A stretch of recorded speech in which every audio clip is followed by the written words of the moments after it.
From AfterBuzz TV's Chief Operating Officer Phil Svitek comes a weekly digital series that shares his insights, concepts, and findings from years of learning and mentorship. Welcome to Phil Svitek Podcast. Hello to you. I'm Phil Svitek, and it's an absolute pleasure to have you join me. Having been AfterBuzz TV's Chief Operating Officer since inception back in 2011, I have come to realize firsthand the importance mental fortitude has in achieving creative endeavors. That's precisely the lessons I want to share with you to make your journey just a little bit easier. Last week I discussed a scientific way to combat procrastination. As a quick recap, I highlighted the two types of tasks each of us do: maintenance tasks and growth tasks. Maintenance tasks are required ones. They're the daily activities that inevitably fill up a lot of your time. Cooking and eating, sleeping, showering, laundry, cleaning, work, etc. Anything that can be categorized as a must. Growth tasks are the opposite of musts. They are could tasks, meaning you could do them, but you don't have to. They are your dreams, your goals, ambitions, or whatever else you want to call them.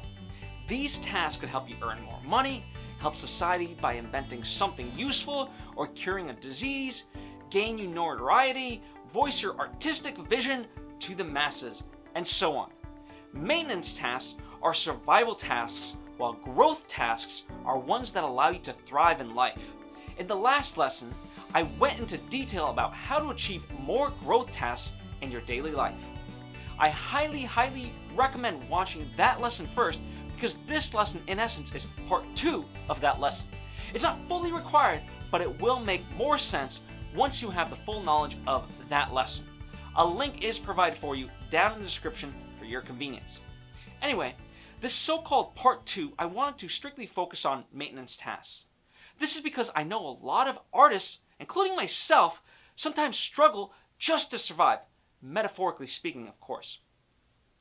We feel so overwhelmed by all the life tasks that we hardly get a moment to ourselves and to tackle our dreams, aka growth tasks. Ever hear the phrase that Beyonce has the same amount of time as you do in her day? I'm sure you have, but if you haven't, what it's really saying is you should use your time better, because comparatively speaking, Beyonce knocks out a lot of growth tasks in her day. What the phrase fails to do is highlight that she has the time to spend on her growth tasks because she's not bogged down by maintenance tasks as much as the rest of us are. And so I think it is important to examine maintenance tasks further and see what options exist. When it comes to maintenance tasks, the options you have are eliminate them, automate them, offload them, simplify them, combine them, create better systems through bulking them together, or spreading them out. There may be others, but these are the ones that come to my mind and will offer the most bang for your buck, so to speak. If you do have other suggestions though, by all means write them in the comments section below. I love to read them. The more you employ each of these across a variety of tasks, the more time you'll be able to allot to your growth tasks, just like Beyonce. Let's dive into each one of these options, shall we? Elimination. This one is the trickiest because oftentimes we can't eliminate maintenance tasks. But it is always good to assess everything, because you may find yourself doing something which actually gives you little to no return whatsoever.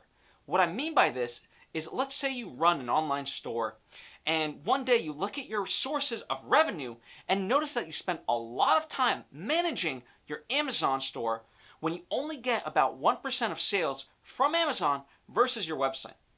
This is an extreme case, but showcases the need to eliminate tasks. Many, including author Tim Ferriss, attribute this to the Pareto principle, or more commonly referred to as the 80-20 rule. The principle states that for many events, roughly 80% of the effects come from 20% of the causes. In business management, it means that 80% of sales come from 20% of clients. I'll go into this principle in detail in a lesson in the future, as it's really a great tactic to apply. But it's an advanced tactic. First, we must crawl before we walk and before we eventually run. Nevertheless, if you're feeling up to it and think there are tasks you can eliminate, then go right ahead. as a simple way to begin, you might just want to look at all activities you do, maintenance and otherwise, and assess if they're bringing you anything of value. For example, I know lots of people with big dreams that waste their free time with video games or something else. Nothing wrong with video games, they are fun, but they are not maintenance tasks, nor are they growth tasks, unless of course you plan on getting into the video game industry. However, if you don't plan on being in the video game industry, and when you have larger ambitions, video games might be the thing that has to go. So assess everything and eliminate. A lot of successful people are successful because they're excellent at ridding themselves of frivolous activities. Automation.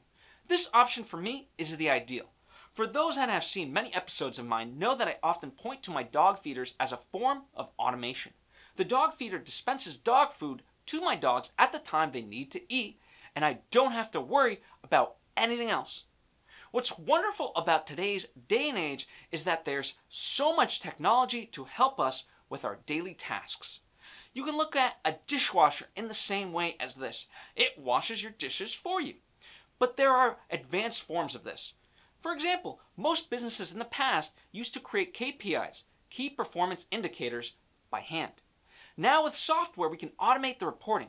Another version of this is when you publish a new piece of content across multiple platforms, and instead of putting the same information over and over, which can be quite time consuming, you just type it in once and it spits it out across all the platforms you need. Setting up an auto payment is a version of automation. Just be careful to still check your monthly bills so you know where your money is truly going and not being wasted or receiving fees you weren't aware of. Regardless of the task, I always aim to automate it. I would call it one of my driving forces in life.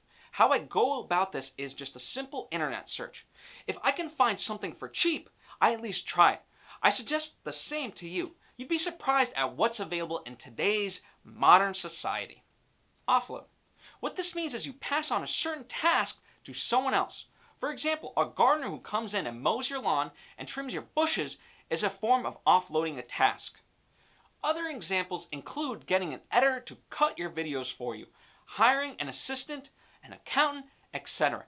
Offloading tasks can be great, but first off remember that you are their boss. Just because they may be an expert in something doesn't mean they should have free reign to do what they please. It must be at your direction. This can take time to set up initially, so make sure you're aware. Secondly, it can be costly. You are literally hiring someone to help you. If you get someone to walk your dogs for you while you're at work, you are paying for someone else's time to come in and do a task for you. So this option may not be right for everyone, at least not initially when you're just beginning your career. But as time goes by and you're able to assess the cost-benefit ratio and find that spending more time on these tasks is actually costing you money, then by all means offload some of these tasks. Simplification. This option too requires you to assess tasks and see if the yield justifies the cost. For example, in the beginning you needed to write elaborate descriptions for SEO purposes, but now even if you write a shorter description, you receive the same amount of views. Then just write the shorter description instead. Another form of simplification is to create a template. When it comes to thumbnail graphics for episodes of shows and such, having a template can cut down a significant amount of time required to create these. Sometimes people just snap a photo on their phone for each episode and add text over it. Whatever works, as long as it's not hurting the end product. A more universal form of simplification is breakfast.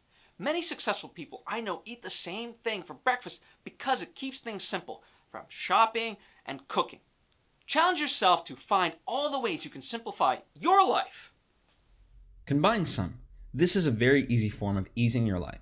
You can just take two so-called maintenance tasks and do them at the same time. Maybe you have to make a call to your doctor's office. Why not do it in the car as you drive to work or as you cook breakfast? The key to combining tasks is one task must be relatively mindless or automatic while the other is mental. Lastly, create better systems. Maybe you're doing things daily that eat up a lot of your time that you don't actually need to be doing each and every day. Perhaps you would actually benefit by bulking these tasks together into one large chunk of time. This is the reason why so many people have a cleaning day. It is the one day where they strictly focus on cleaning the house, doing things like laundry, etc., and knock out everything in that time span. Sure, it takes time, but they devote their mental efforts to this, and then the rest of the week, they don't have to ever think about it, because it's, of course, done. The opposite of this might be true, like cleaning dishes. Instead of letting them pile up in the sink, try cleaning them little by little. This allows you to minimize the task into bite-sized, manageable parts so you're not overwhelmed. So there you have it, the various methods in which to approach the maintenance task to help ease your life. As you can see, a large chunk of what's required of you is assessment, which in and of itself is actually a growth task. But do it. It is important. You don't want to spend your life just surviving. You want to thrive. Before we wrap out this lesson though, here's a few more things. Let's say after assessing your life at this current stage, you really can't find ways to ease the maintenance task you have going on. That's okay. You try. You might have to build towards it. As I mentioned, some of these might require money you don't have at the moment. But you can build slowly towards it. To do so, you'll have to spend whatever precious amount of time you have left over on your growth tasks. It might be just a small amount of time, but force yourself to really focus and use that time. It's a matter of asking yourself, how bad do you want it? Because it's ABC's Shark Tank and hundreds of other success stories like Gandhi, Beyonce, AfterBuzz TV's own Maria Menounos and Kevin Undergaro, as well as its hundreds and hundreds of hosts have proved to us there's plenty of people in dire circumstances who have the motivation to climb out of their current circumstances and situation and thrive. People who started with nothing have built some of the most successful businesses ever. They never gave up. Combine your drive with the tactics highlighted in the last lesson, and I'm sure you'll be able to do just the same. After all, why else would you be watching this video if you didn't have a passion towards something? You do, and I want you to act on it. The tactics highlighted today are meant to help you gain more time for growth tasks. But it's not required. You can achieve greatness even with limited time. So ask yourself, how bad do you want it? What a lesson, huh? I hope you take advantage of everything you learned today. To recap, maintenance tasks are a must. They are the daily activities in which you can't avoid, but you can automate them, offload them, simplify them, create better systems through bulking them together or spreading them out, and eliminate seemingly required tasks. Now, before you click away to another lesson from Phil, here's a few more things. For your benefit, the transcript of this episode is available on Phil's website. A link is provided so you can always review it. Please be sure to hit that like button if you've enjoyed this episode, and make sure to tell your friends and family members about us. Leave us a comment with your thoughts and opinions and what lessons you would like to see Phil tackle next. The more specific you are with your questions, the better we can answer them. Also, you can support this show on patreon.com/PhilSpeedTech if it doesn't burden you financially in any way. Every contribution is truly appreciated, and it helps defray the cost of putting on this show, which you can imagine takes a lot of effort. To be notified when future episodes release, subscribe on either Apple Podcasts, on YouTube, on Facebook, Google Podcasts, Spotify, or whatever platform is most convenient to you. Specific links are provided below. Lastly, if you're interested in joining AfterBuzz TV as a host or as an intern, visit AfterBuzz TV's contact page. A direct link is provided below. Or, of course, you can tweet at PhilSpeedTech or Instagram me at BonjourJuliette. Thank you so much for watching. I'm Jovi Bear, a producer on the show, and we will see you next week with another one of Phil's life lessons. In the meantime, go after your growth tasks. Bye.